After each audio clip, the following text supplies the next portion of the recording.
Marketer of the Day, episode 524. Find a cause, make a difference, and change the world. Fundraising, charity, and volunteering with Kelsey Bradley. Hey everyone, we're so glad that you're listening to the Marketer of the Day podcast. We're talking with Kelsey Bradley, and Kelsey founded her nonprofit, which is called Design Cause Inc., 9 months after graduating from university. And within a year, she raised $35,000, enough to build a series of classrooms she had designed while in school. And with that, she moved on to other bigger and better projects. And she is passionate about business and about helping others, which she feels are intrinsically connected. So we're going to hear all about what Kelsey's mission is, what her dreams are, what she's built, what she's done, what's coming up next. So Kelsey, glad to be talking to you. Yeah, thanks. I'm glad to be here. All right. So yeah, can you kind of fill us in your own words, like what are you all about and what do you have going on these days? Well, my main gig is Design Cause, which you mentioned. It's a nonprofit organization that works collaboratively with communities in need in the developing world. And what we do is we work with them to design and build educational buildings. So you mentioned I had finished a school in Cameroon, and now the next project is also a school in Malawi. So that's the main focus, and it's really exciting, engaging work, which is really awesome. Well, great. And I feel sort of stupid here. Like maybe I should have failed geography, but where the heck is Cameroon and where's Malawi? Okay, so that's a pretty common question. Cameroon is an African country. It's where Western and Central Africa meet next to Nigeria, just to the east of Nigeria and the west of Chad and Congo. The easiest way for me to describe it is if you're looking at a map of Africa, kind of where that western bulge meets up with the rest of the continent. I lovingly refer to it as the armpit. That's where Cameroon is. And then Malawi is another African country that's much smaller. It's in the southern hemisphere, and it's northeast of South Africa, bordering Mozambique, Tanzania, and Zambia, I believe.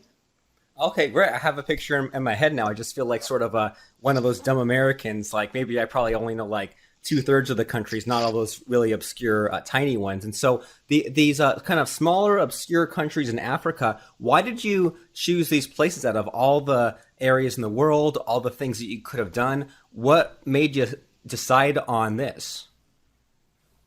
Well, really, I was in architecture school when I started this, and the main reason why I got involved in it is because I was frustrated with what I was learning in architecture school. I felt like, how much can a high-rise office building or a fancy residential home really help humanity? And I went looking for my own project that I could volunteer on or just get involved with. And then this project in Cameroon, I had a connection in my local community, that I didn't know about. And it grew very organically. It took a while. I mean, when I first heard about the project 4 years before it actually happened. So, and the same thing in Malawi, I had a somewhat local connection. But I have to tell you, Cameroon is a really big country. It's French speaking, so we don't hear a lot about it. But Africa in general is like weirdly skewed on the map. Like, it's a massive continent, but the way they draw it makes the countries look really small, which I didn't know until I was there. Well, good thing that you traveled and broadened your horizons there. So it took 4 years for this sort of thing to come together. And I mean, how does that sort of thing even happen? Like, I know in your bio, we mentioned that you designed these schools. There was a fundraising period. Like, what are the steps to going from, I have this connection, I want to help out, how do you go from like the idea to actually the reality? That's a good question. It wasn't linear. When I first sort of got connected with the project, I didn't do that much for a while. I was just sort of thinking about the design or thinking about what I could do. And then I zoned in more when I decided I would make it part of an independent study at my university. So I made one semester was exclusively devoted to doing research because Cameroon, I didn't know anything about Cameroon. So I spent three months heavily researching and about 6 months in total researching. And then from there, I moved into the design phase, which took 6 months. And then I moved into the actual fundraising creation of the organization, which happened after I graduated. But originally I didn't think I was going to have to start an organization. I naively thought that, I'll design it, it'll be great, and then people will be excited and give me money, which is just not what happened. So I quickly realized, okay, I have to do this the right way. And then I stumbled through all the layers of creating an organization, and then I had to learn how to fundraise on my feet. And the full fundraising period took a year, but really 90% of the money came in the last 2 months. So, and then I just went and did it. So it took, it was drawn out, but I would say that from when I actually started the organization to completion of the project was about a year and 4 months. Okay, and that's great. And hearing about the different like processes you went through and like the research and the organization, it sounds like you had to figure a lot of things out along the way and jump through a lot of hoops and all that kind of thing. And so it has me wondering, like, out of those few years of doing all the research and all the fundraising and things like that, how the heck did you stick with it? Did you have any point where you felt like giving up? Many points. Many points. I think in the beginning I was interested in it, but I wasn't super committed. I decided that I would go to Cameroon in between my last 2 semesters of university, because I just couldn't get the research done. There was no information out there. There was a little bit written in French, which my French is not good enough to read academic literature in French. So that was challenging. And I just sort of made this knee-jerk decision that I was going to go there so I could do firsthand research, which wasn't, it was an impulsive decision for sure. I spent a few weeks there, but after actually going and experiencing it and meeting the children at the school, then it was at that point that I became really committed to the project. Throughout the fundraising, I wanted to stop, many times along the way. The fundraising was really hard when you don't have any connections and you're brand new and nobody believes you when you say you're going to do something. That piece was very challenging, but I just couldn't give up on the kids. So that's really what got me through. Well, cool. Yeah, I can relate to that. Not exactly, but that idea of being only sort of committed to something, and then once the human component gets involved, once like you see someone that you can help in a certain way, then it's like, whoa, that's some really powerful motivation right there. Once you actually like see what the result would be, or you meet the person that's going to affect. So I can relate that in myself as far as like some of the marketing stuff, or like I'm a computer programmer, and sometimes I would just kind of create silly programs that didn't do much. But then once I started actually talking to people and figuring out what it was they needed, then suddenly that spark just came alive there. And it was like, okay, now I'm not just blindly going forward for the heck of it. There's a real person there that I want to help out. So when you mentioned fundraising, so what sort of stuff did you have to do for the fundraising? Like, was there any like Kickstarter stuff, or did you have to do it the old fashioned way, or what was that like? Well, the first thing I did was start a GoFundMe, which brought in like $400. And I was like, oh, that's not going to be enough. And then I realized that GoFundMe takes 8%. So then I was like, wait, where's the money going? So that was my first attempt. And then I started the organization, and I had to put a little bit of money into getting all the paperwork done and all of that. And at this point, personally, I'd spent a lot of money on this, because I paid my way to Cameroon the first time, and I paid, my living expenses and travel expenses and any government expenses. So I had put a fair amount of money into it, and I thought that I would be able to, get on CrowdRise and start a more formal Kickstarter campaign. And and then it would go forward from there. But I quickly found out that those campaigns are very challenging to run, and you really need to know what you're doing, which I didn't. And I did not have a wide enough support group at that time to really facilitate that at all. So I tried a huge number of things. I mean, I can't even remember. I tried a lot of different things, like tried to do like peer-to-peer fundraising and letters and all these other things, and just nothing was really working. And then I finally zeroed in and did events, and then I did one-on-one meetings with people. Almost everyone within my network, my personal network for the first project. And it was a lot of just face-to-face interactions, like I said, hosting parties, inviting people. And I had to ask people probably on average 3 to 5 times before they would make any donations. I think it really had to convince people that I was serious, which was very labor intensive because they didn't believe me. I mean, I was right out of school, so. Right. Well, it sounds like you were super dedicated as far as like trying all these crazy different things, doing the parties, following up 3 to 5 times. And so does this sort of thing come natural to you? Like, are you more of like a social person or more of a shy person? I'm definitely extroverted. Definitely. I'm not the life of the party though. I am very good at one-on-one conversations and fostering relationships in small groups or just one-on-one. That's really where I thrive.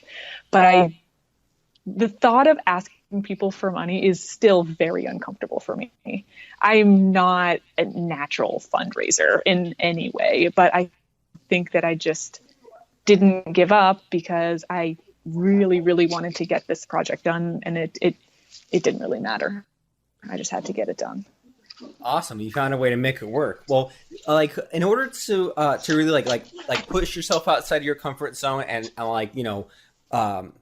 talk to the people that you needed to talk to, were there any things that helped you, like maybe like advice that you wish you had when you started as far as getting yourself out there and taking these risks? Is there anything that maybe after doing this hundreds and hundreds or thousands of times, is there anything like you picked up as far as those skills? I would definitely say one thing that I had to learn through trial and error is your energy going into the meeting is really vitally important. At a certain point in the fundraising, it was just going so badly, and I was so used to hearing no, and I would go into the meeting or the ask like almost expecting a no, and people would pick up on that, and then it would almost always be a no. So, but it took me a really long time to realize that I had to like be excited about the project and really express how amazing it was, even if I wasn't really feeling it at that moment. Okay, yeah, that makes sense. That you it sounds like you tapped into the root cause of why you started, right? You tapped into the memory of how things were fun and exciting at the beginning, and maybe you were in the middle kind of rough part. But even if things are bad, that's no reason to let the badness drag you down with you. And I can relate to that a lot because sometimes I might be like having a bad day or have a fight with someone, and then my wife pointed out to me one time that I think me and her got in an argument, and then I went into my office to make a video or record a podcast, and even though we had just fought, the sound of my voice was super cheery and upbeat and stuff, and it wasn't fake. It was just that I had switched gears and kind of amped myself up for this other thing that I was doing. So I mean that's really good right there, that maybe some people out there don't even realize that if they're having a bad day or a bad couple of months or having that initial frustration in their business, don't let it show, don't let it overtake you, especially when you're presenting yourself and asking for more money, right? Yeah, exactly. And the other thing that I had read and I knew about, but I didn't actually understand until my largest donor told me this. He told me, he was like, people like giving money and it makes them feel good when you ask them for money, which I mean, I think that for different people, that's a different situation, but for somebody in their particular demographic, which happens to be my largest donor base, I think that that's true. They've reached a point in their lives where it's almost a compliment that you would invite them into a project and ask them to donate to it, as opposed to, maybe somebody in a different demographic where they're really struggling and they're like, no, I don't want you to ask me for money. But, I just didn't think that was in any way possible, that somebody could be, flattered or happy that you would consider inviting them into the project and asking them for donations. So that helped me as well. But really what worked is just giving myself an internal pep talk and being like, okay, Kelsey, go do it. At the end of the day, that's really how I got it done. Right. No one else is going to do it for you. And that's an interesting perspective. And that's a really good just life lesson in general, because I know that for me, sometimes I'll have some kind of conversation with someone and I'll just, for whatever reason, sometimes assume the worst, right? Like assume that someone like doesn't care or they're uninterested or feel like they're judging me. And then I think about like, well, am I judging them? Well, no, I'm not. I'm being supportive of them. So it's really easy for the bad thoughts to creep in and assume the worst, when really no one really cares that much, right? No one cares that much enough to really judge us. And it's like, why let all that bad head trash, all that bad talk in? And so it sounds like you've been on through quite an adventure here. And I mean, it sounds like there were all kinds of challenges in there, but for like other people out there who might be doing something similar to this, were there any, besides everything, were there any unexpected hiccups along the way that maybe like other people should know about? Yes. So I would say, everybody, if you're in this particular situation that I was in, everyone knows that fundraising is challenging. So I'm just going to assume that people think fundraising is hard. What was extremely hard that I didn't expect to be as hard was actually living in the developing world. So I was there for just over 2 months, which seems like a really short period of time. But when you're so far out of your culture that you don't even know how to eat anymore, it is very challenging. And I thought that it was going to be like very exciting and going to be on a trip for 2 months and it's going to be amazing. And it was really hard, like a lot harder than I would have ever imagined. So I would definitely say that doing work in the developing world is very rewarding, but it's also a lot more challenging than I think it's easy to believe that it is. Yeah, that makes a lot of sense. And it makes me think of, there's some kind of saying that's like, the purpose of life isn't to be happy, it's to become the person that you're meant to be. So like, we want fulfillment, and it's easy to think that, I just want to have $1 million and lay around. But if you had that, you'd be miserable because you wouldn't have anything to do. And so sometimes the struggle of, slumming it or going on an adventure or embarking on that journey, that in the long run is way cooler than something stupid like someone winning the lottery, right? Yeah. There's so many challenges that it's just like being totally ripped out of your comfort zone and then given no lifeline. That's probably how I would describe it, because I was there by myself, so I had no lifeline really. So, but yeah, a lot of times people see their impression of something from the outside is very different than the reality of it. And I think that's exactly what you were saying as well, with winning the lottery and stuff, expecting it's going to be great, and then it's not that great in the end. Right. Yeah. And yeah, so you've gone on quite a journey, and it sounds like had a lot of fun and got a lot of cool things accomplished. So can you like kind of recap for us and tell us like how did these projects work out? Like it sounds like is the Cameroon project finished with, and then the Malawi project is the one that's in progress right now? Yep. So I completed construction. Well, I personally didn't build it, but we completed the construction in March for the project in Cameroon, And I've been in touch with the community there. They're still using the structures. They love them.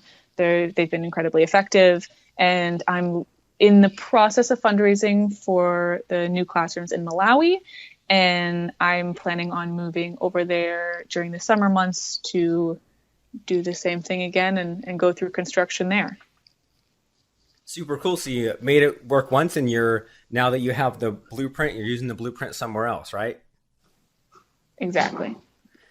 Well, super awesome. And so, something that I've always never really had a good answer for myself is, there are all of these great things that people like you were doing, all these great causes and things like that. And I always hear about if you choose a great cause, eradicating malaria, things like that, then you'll have all this extra motivation and all this extra meaning to your life. And so if people out there, if they're looking for that meaning to their life, I mean, where do you think they should start? Should they look into helping out these nonprofits like yours? Or if someone says I'm looking for some way to contribute somehow, what's your answer to that? I would definitely say get involved in an existing charity. There's so many things you could do. You could just volunteer where you live. You could go on a mission trip. You can make a donation. I think a lot of people don't realize, when you make a donation to a charity, especially a small charity, it goes a long way and it can do a lot of good. I would definitely say to volunteer or get involved in some way in an existing charity instead of just jumping in and starting a charity like I did. I think I definitely took the tougher route, but there's so much that you can gain from even just a couple hours a week of volunteering. Right. I love it. Just even that little bit. And then something else I've always wondered about is sometimes you hear that's the smaller charities are better to contribute. I think there was a period of time where the Red Cross got all kinds of bad press because all these things came out that a huge chunk of their money just went to, paying for salaries or paying for stupid stuff. And then it was better to help out these smaller charities. So is that completely false, or is that true? Or what do you think about that? I think that it's a lot more nuanced than the media or people think. The issues in my mind is that these larger charities, in order to get the best people, they have to provide somewhat comparable salary packages to for-profit businesses. And so that's why you see these large salary. They're not as large as a for-profit equivalent position, but they're still quite large.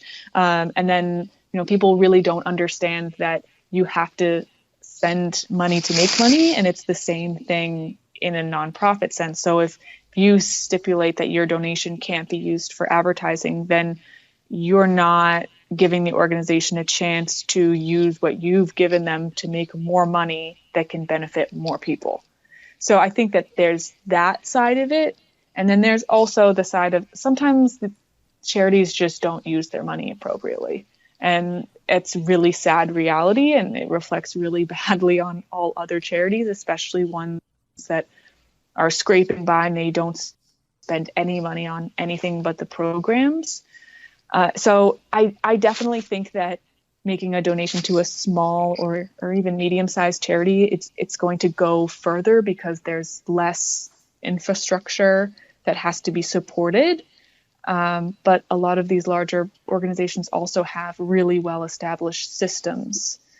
My small organization of one or two, I can help in this one particular way, but a larger organization has a lot of different avenues of helping. So it's really more of finding a cause that you really resonate with and trying to make a strong connection and relationship with them. And I would encourage that route instead of trying to put your money where you believe the biggest impact is going to be, because there's a lot of variables. And at the end of the day, you want to make sure your money isn't going to an unethical cause, for sure. But I think sometimes people get scared to just donate in general because they hear all this bad press, and 99% of organizations are not doing shady stuff like that. Right. Well, that's a really good answer. That gives us a lot to think about. That it's not quite as black and white as sometimes it might seem to be. So, I mean, so really good stuff there. And so, how can the people listening here help you and your organization with what you're doing? Well, the most straightforward way to work with Design Cause is to give a donation, a monetary donation, that is. We put a big emphasis into supporting the local economies that we work in. So, I make sure that I pay all local laborers, and we purchase all our materials from local community. So I don't really bring anything from North America there. I want to make sure that I'm stimulating the local economy as much as possible. So that's the best way. And you can find information about that at the Design Cause website, or on Facebook. It's designcausinc.org. I'm sure you'll talk a little bit more about that, but that's the easiest way to get involved with Design Cause. Super awesome. And I'm not even sure if this is like an appropriate question or a weird question, but is there an average donation size? Because sometimes I hear about people, like donating a little bit every single month, or like once a year around tax time, or just like once and they move on. Like, is there such a thing as an average donation size for your organization? Yes, I would say, most donors donate once, maybe twice a year. I don't have regular donors, like a monthly donation system right now, because I don't really have any administrative costs at all. So that would just go straight to just our program bucket anyway. I would say that I get donations that span in size from $5 to $10,000. So most people give between $100 and $250. And then I have my larger handful of larger donors that really make a huge impact with their donations. But even $5 helps a lot. So there's no required minimum or anything like that. Okay, well, great. So even $5 will help. And so, so right now you have the Malawi thing going on, and afterwards, do you have anything planned, or is it just 100% focused on the current thing? It's 100% focused on Malawi at this time. After I finished Cameroon, I got kind of inundated with requests to do different projects all over the world. And I had a pretty strict selection process. So putting all my energy into this project, and then we'll see what happens next. Well, super cool. Exciting stuff. And you can probably imagine, Kelsey, that sometimes I get kind of bored with this podcast, and I end up interviewing the same kind of person over and over again, like some startup or someone who made some apps. So it's really cool to hear about the marketing side of things, the business that you've grown in something totally different than what we normally hear about. So this has been really cool hearing just about your work ethic, your focus, your not giving up, your kind of troubleshooting the system, and all. And it sounds like doing a heck of a lot of stuff yourself, being overseas all by yourself, figuring it out with, like you said, no safety net. So really great information, really great story, really inspiring stuff. And everyone here listening, if you want to check out more about what Kelsey has going on, if you want to look into her charity Design Cause, then look them up on Facebook and check them out at designcausinc.org. And as Kelsey said, if you want to donate $250, $100, even $5, every little bit helps. You'll feel really good doing it, and maybe even talk to the accountant and figure out what kind of tax advantages that you get with that as well. So a bunch of different reasons to help out for this good cause. It's been great hearing about it, and thanks, Kelsey, for stopping by and sharing this with us. Thanks so much. I had a great time. Thank you for listening to Marketer of the Day. Subscribe and listen to other shows at marketeroftheday.com/episodes.